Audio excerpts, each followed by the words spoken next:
तो दुखों के बारे में बाइबल क्या कहती है? दुखों का अर्थ जाने। सभी को जीवन में कुछ न कुछ कठिनाइयों का सामना करना पड़ेगा। हम अक्सर इस प्रकार के कमजोर और पीड़ा महसूस करते हैं, तो हमें परमेश्वर की इच्छा की तलाश कैसे करनी चाहिए और कठिनाइयों का सामना कैसे करना चाहिए? परमेश्वर के दुख और उससे संबंधित वचनों के बारे में निम्नलिखित बाइबल छंद आपको कठिन समय में परमेश्वर की इच्छा को समझने और इन दुखों का अनुभव करने के तरीके को समझने के लिए प्रेरित करेंगे। दुखों के बारे में बाइबल क्या कहती है? दुखों का अर्थ जाने। परमेश्वर ईसाइयों को क्यों कष्ट सहने देते हैं? परमेश्वर ईसाइयों को क्यों कष्ट सहने देते हैं? एक बाइबल दुख तकलीफों के बारे में क्या कहती है? मैंने ये बातें तुमसे इसलिए कही हैं कि तुम्हें मुझ में शांति मिले। संसार में तुम्हें क्लेश होता है, परंतु ढांढस बांधो, मैंने संसार को जीत लिया है। जो कोई मेरे पीछे आना चाहे, वह अपने आप से इनकार करे और अपना क्रूस उठाकर मेरे पीछे हो ले। धन्य है वे जो धार्मिकता के कारण सताए जाते हैं, क्योंकि स्वर्ग का राज्य उन्हीं का है। धन्य हो तुम जब मनुष्य मेरे कारण तुम्हारी निंदा करे और सताए और झूठ बोल बोलकर तुम्हारे विरोध में सब प्रकार की बुरी बात कहें। यदि तुम धार्मिकता के कारण दुख भी उठाओ तो धन्य हो, पर उनके डराने से मत डरो और न घबराओ। तो परमेश्वर पीड़ा क्यों देते हैं? देख, मैंने तुझे निर्मल तो किया, परंतु चांदी के समान नहीं। मैंने दुख की भट्ठी में परखकर तुझे चुन लिया है। धन्य है वह मनुष्य जो परीक्षा में स्थिर रहता है, क्योंकि वह खरा निकलकर जीवन का वह मुकुट पाएगा जिसकी प्रतिज्ञा प्रभु ने अपने प्रेम करने वालों को दी है। यहोवा की यह भी वाणी है कि इस देश के सारे निवासियों की 2/3 मार डाली जाएंगी और बची हुई 1/3 उसमें बनी रहेगी। उस 1/3 को मैं आग में डालकर ऐसा निर्मल करूंगा जैसा रूपा निर्मल किया जाता है, और ऐसा जांचूंगा जैसा सोना जांचा जाता है। वे मुझसे प्रार्थना किया करेंगे और मैं उनकी सुनूंगा। मैं उनके विषय में कहूंगा, ये मेरी प्रजा है, और वे मेरे विषय में कहेंगे, यहोवा हमारा परमेश्वर है। हे दानियेल चला जा, क्योंकि ये बातें अंत समय के लिए बंद है और इन पर मुहर दी हुई है। बहुत लोग तो अपने अपने को निर्मल और उजले करेंगे और स्वच्छ हो जाएंगे, परंतु दुष्ट लोग दुष्टता ही करते रहेंगे, और दुष्टों में से कोई ये बातें न समझेगा, परंतु जो बुद्धिमान है वे ही समझेंगे। इस कारण तुम मगन होते हो। यद्यपि अवश्य है कि अब कुछ दिन तक नाना प्रकार की परीक्षाओं के कारण दुख में हो, और यह इसलिए है कि तुम्हारा परखा हुआ विश्वास, जो आँख से ताए हुए नाशवान सोने से भी कहीं अधिक बहुमूल्य है, यीशु मसीह के प्रकट होने पर प्रशंसा, महिमा और आदर का कारण ठहरे। परमेश्वर के प्रासंगिक वचन। परमेश्वर द्वारा शुद्धिकरण जितना बड़ा होता है, लोगों के हृदय उतने ही अधिक परमेश्वर से प्रेम करने में सक्षम हो जाते हैं। उनके हृदय की यातना उनके जीवन के लिए लाभदायक होती है। वे परमेश्वर के समक्ष अधिक शांत रह सकते हैं। परमेश्वर के साथ उनका संबंध और अधिक निकटता का हो जाता है, और वे परमेश्वर के सर्वोच्च प्रेम और उसके सर्वोच्च उद्धार को और अच्छी तरह से देख पाते हैं। पतरस ने सैकड़ों बार शुद्धिकरण का अनुभव किया, और अय्यूब कई परीक्षणों से गुजरा। यदि तुम लोग परमेश्वर द्वारा पूर्ण किए जाना चाहते हो, तो तुम लोगों को भी सैकड़ों बार शुद्धिकरण से होकर गुजरना होगा।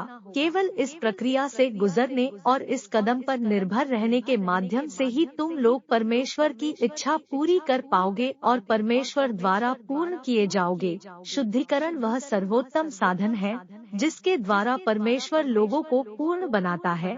केवल शुद्धिकरण और कड़वे परीक्षण ही लोगों के हृदय में परमेश्वर के लिए सच्चा प्रेम उत्पन्न कर सकते हैं। कठिनाई के बिना लोगों में परमेश्वर के लिए सच्चे प्रेम की कमी रहती है, यदि भीतर से उनको परखा नहीं जाता, और यदि वे सच में शुद्धिकरण के भागी नहीं बनाए जाते तो उनके हृदय बाहर ही भटकते रहेंगे। एक निश्चित बिंदु तक शुद्धिकरण किए जाने के बाद तुम अपनी स्वयं की निर्बलताएं और कठिनाइयां देखोगे। तुम देखोगे कि तुम में कितनी कमी है और कि तुम उन अनेक समस्याओं पर काबू पाने में असमर्थ हो जिनका तुम सामना करते हो, और तुम देखोगे कि तुम्हारी अवज्ञा कितनी बड़ी है।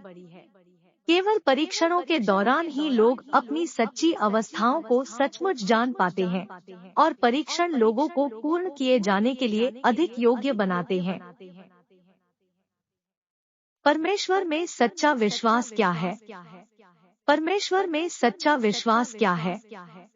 3. हमें दुख का अनुभव कैसे करना चाहिए? तुम दुख को अनुशासन समझकर सह लो। परमेश्वर तुम्हें पुत्र जानकर तुम्हारे साथ बर्ताव करता है। वह कौन सा पुत्र है जिसकी ताड़ना पिता नहीं करा? यदि वह ताड़ना जिसके भागी सब होते हैं तुम्हारी नहीं हुई तो तुम पुत्र नहीं पर व्यभिचार की संतान ठहरे। मैं अपनी माँ के पेट से नंगा निकला और वहीं नंगा लौट जाऊंगा। यहोवा ने दिया और यहोवा ही ने लिया, यहोवा का नाम धन्य है किया। परमेश्वर के प्रासंगिक वचन। परीक्षणों से गुजरते हुए लोगों का कमजोर होना या उनके भीतर नकारात्मकता आना या परमेश्वर की इच्छा पर या अभ्यास के लिए उनके मार्ग पर स्पष्टता का अभाव होना स्वाभाविक है, परंतु हर हालत में अय्यूब की ही तरह तुम्हें परमेश्वर के कार्य पर भरोसा अवश्य होना चाहिए और परमेश्वर को नकारना नहीं चाहिए। यद्यपि अय्यूब कमजोर था और अपने जन्म के दिन को धिक्कारता था, उसने इस बात से इनकार नहीं किया कि मनुष्य के जीवन में सभी चीजें यहोवा द्वारा प्रदान की गई थी और यहोवा ही उन्हें वापस ले सकता है, चाहे उसकी कैसे भी परीक्षा ली गई। उसने अपना विश्वास बनाए रखा। अपने अनुभव में तुम परमेश्वर के वचनों के द्वारा चाहे जिस भी प्रकार के शुद्धिकरण से गुजरो, संक्षेप में परमेश्वर को मानवजाति से जिसकी अपेक्षा है वह है परमेश्वर में उनका विश्वास और प्रेम, इस तरह से जिसे वो पूर्ण बनाता है वह है लोगों का विश्वास, प्रेम और अभिलाषाएं। परमेश्वर लोगों पर पूर्णता का कार्य करता है जिसे वे देख नहीं सकते, महसूस नहीं कर सकते। इन परिस्थितियों में तुम्हारे विश्वास की आवश्यकता होती है। लोगों के विश्वास की आवश्यकता तब होती है जब किसी चीज को नग्न आँखों से नहीं देखा जा सकता है, और तुम्हारे विश्वास की तब आवश्यकता होती है जब तुम अपनी स्वयं की धारणाओं को नहीं छोड़ पाते हो, जब तुम परमेश्वर के कार्यों के बारे में स्पष्ट नहीं होते हो। तो आवश्यकता होती है कि तुम विश्वास बनाए रखो और तुम दृढ़ रवैया रखो और गवाह बनो। जब अय्यूब इस स्थिति तक पहुंचा, तो परमेश्वर उसे दिखाई दिया और उससे बोला, अर्थात यह केवल तुम्हारे विश्वास के भीतर से ही है कि तुम परमेश्वर को देखने में समर्थ होगे, और जब तुम्हारे पास विश्वास है तो परमेश्वर तुम्हें पूर्ण बनाएगा। विश्वास के बिना वह ऐसा नहीं कर सकता है। परमेश्वर तुम्हें वह सब प्रदान करेगा जिसको प्राप्त करने की तुम आशा करते हो। यदि तुम्हारे पास विश्वास नहीं है तो तुम्हें पूर्ण नहीं बनाया जा सकता है और तुम परमेश्वर के कार्यों को देखने में असमर्थ होगे। उसकी सर्वसामर्थ्य को तो बिल्कुल भी नहीं देख पाओगे। जब तुम्हारे पास यह विश्वास होता है कि तुम अपने व्यवहारिक अनुभव में उसके कार्यों को देख सकते हो, तो परमेश्वर तुम्हारे सामने प्रकट होगा और भीतर से वह तुम्हें प्रबुद्ध करेगा और तुम्हारा मार्गदर्शन करेगा। उस विश्वास के बिना परमेश्वर ऐसा करने में असमर्थ होगा। यदि तुम परमेश्वर पर विश्वास खो चुके हो तो तुम कैसे उसके कार्य का अनुभव कर पाओगे? इसलिए केवल जब तुम्हारे पास विश्वास है और तुम परमेश्वर पर संदेह नहीं करते हो, चाहे वो जो भी करे, अगर तुम उस पर सच्चा विश्वास करो, केवल तभी वह तुम्हारे अनुभवों में तुम्हें प्रबुद्ध और रोशन कर देता है, और केवल तभी तुम उसके कार्यों को देख पाओगे। ये सभी चीजें विश्वास के माध्यम से ही प्राप्त की जाती है। विश्वास केवल शुद्धिकरण के माध्यम से ही आता है, और शुद्धिकरण की अनुपस्थिति में विश्वास विकसित नहीं हो सकता है। विश्वास यह शब्द किस चीज को संदर्भित करता है? विश्वास सच्चा भरोसा है और ईमानदार हृदय है जो मनुष्यों के पास होना चाहिए जब वे किसी चीज को देख या छू नहीं सकते हों। जब परमेश्वर का कार्य मनुष्यों के विचारों के अनुरूप नहीं होता हो, जब यह मनुष्यों की पहुंच से बाहर हो। इसी विश्वास के बारे में मैं बातें करता हूँ। मनुष्यों को कठिनाई और शुद्धिकरण के समय में विश्वास की आवश्यकता होती है, और विश्वास के साथ साथ शुद्धिकरण आता है। विश्वास और शुद्धिकरण को अलग नहीं किया जा सकता। चाहे परमेश्वर कैसे भी कार्य करे या तुम्हारा परिवेश जैसा भी हो, तुम जीवन का अनुसरण करने में समर्थ होगे और सत्य की खोज करने और परमेश्वर के कार्यों के ज्ञान को तलाशने में समर्थ होगे, और तुम में उसके क्रियाकलापों की समझ होगी और तुम सत्य के अनुसार कार्य करने में समर्थ होगे। ऐसा करना ही सच्चा विश्वास रखना है। ऐसा करना यह दिखाता है कि तुमने परमेश्वर में अपना विश्वास नहीं खोया है। जब तुम शुद्धिकरण द्वारा सत्य का अनुसरण करने में समर्थ हो, तुम सच में परमेश्वर से प्रेम करने में समर्थ हो और उसके बारे में संदेहों को पैदा नहीं करते हो। चाहे वो जो भी करे, तुम फिर भी उसे संतुष्ट करने। एक बाइबल दुख तकलीफों के बारे में क्या कहती है? मैंने ये बातें तुमसे इसलिए कही है कि तुम्हें मुझ में शांति मिले। संसार में तुम्हें क्लेश होता है, परंतु ढांढस बांधो, मैंने संसार को जीत लिया है। जो कोई मेरे पीछे आना चाहे, वह अपने आप से इनकार करे और अपना क्रूस उठाकर मेरे पीछे हो ले। धन्य है वे जो धार्मिकता के कारण सताए जाते हैं, क्योंकि स्वर्ग का राज्य उन्हीं का है। धन्य हो तुम जब मनुष्य मेरे कारण तुम्हारी निंदा करे और सताए और झूठ बोल बोलकर तुम्हारे विरोध में सब प्रकार की बुरी बात कहें। यदि तुम धार्मिकता के कारण दुख भी उठाओ तो धन्य हो, पर उनके डराने से मत डरो और न घबराओ। तो परमेश्वर पीड़ा क्यों देते हैं? देख, मैंने तुझे निर्मल तो किया, परंतु चांदी के समान नहीं। मैंने दुख की भट्ठी में परखकर तुझे चुन लिया है। धन्य है वह मनुष्य जो परीक्षा में स्थिर रहता है, क्योंकि वह खरा निकलकर जीवन का वह मुकुट पाएगा जिसकी प्रतिज्ञा प्रभु ने अपने प्रेम करने वालों को दी है। यहोवा की यह भी वाणी है कि इस देश के सारे निवासियों की 2/3 मार डाली जाएंगी और बची हुई 1/3 उसमें बनी रहेगी। उस 1/3 को मैं आग में डालकर ऐसा निर्मल करूंगा जैसा रूपा निर्मल किया जाता है, और ऐसा जांचूंगा जैसा सोना जांचा जाता है।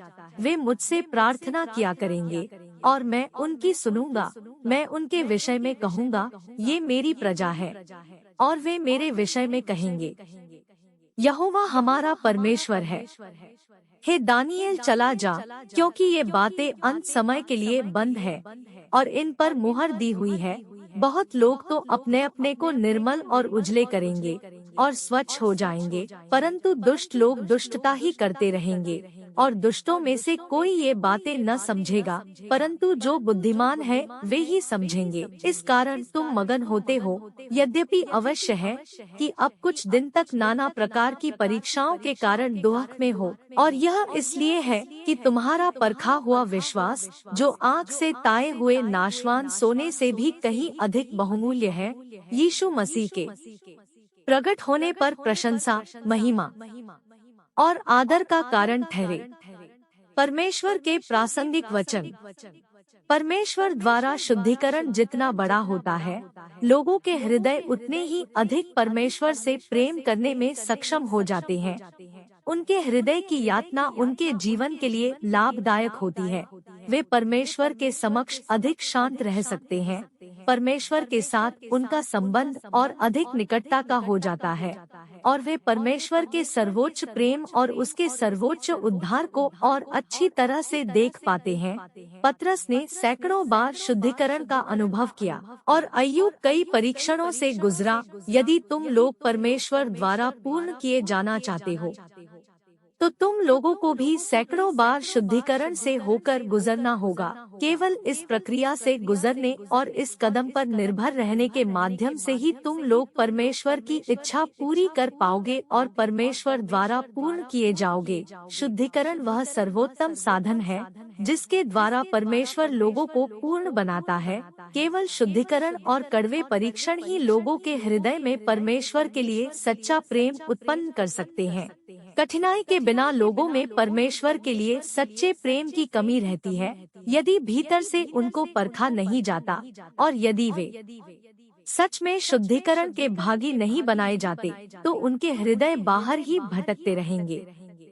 एक निश्चित बिंदु तक शुद्धिकरण किए जाने के बाद तुम अपनी स्वयं की निर्बलताएं और कठिनाइयां देखोगे। तुम देखोगे कि तुम में कितनी कमी है और कि तुम उन अनेक समस्याओं पर काबू पाने में असमर्थ हो जिनका तुम सामना करते हो, और तुम देखोगे कि तुम्हारी अवज्ञा कितनी बड़ी है। केवल परीक्षणों के दौरान ही लोग अपनी सच्ची अवस्थाओं को सचमुच जान पाते हैं, और परीक्षण लोगों को पूर्ण किए जाने के लिए अधिक योग्य बनाते हैं। परमेश्वर में सच्चा विश्वास क्या है? परमेश्वर में सच्चा विश्वास क्या है? 3, हमें दुख का अनुभव कैसे करना चाहिए? तुम दुख को अनुशासन समझकर सह लो। परमेश्वर तुम्हें पुत्र जानकर तुम्हारे साथ बर्ताव करता है। वह कौन सा पुत्र है जिसकी ताड़ना पिता नहीं करता? यदि वह ताड़ना जिसके भागी सब होते हैं तुम्हारी नहीं हुई, तो तुम पुत्र नहीं पर व्यभिचार की संतान ठहरे। मैं अपनी माँ के पेट से नंगा निकला और वहीं नंगा लौट जाऊंगा। यहोवा ने दिया और यहोवा ही ने लिया। यहोवा का नाम धन्य।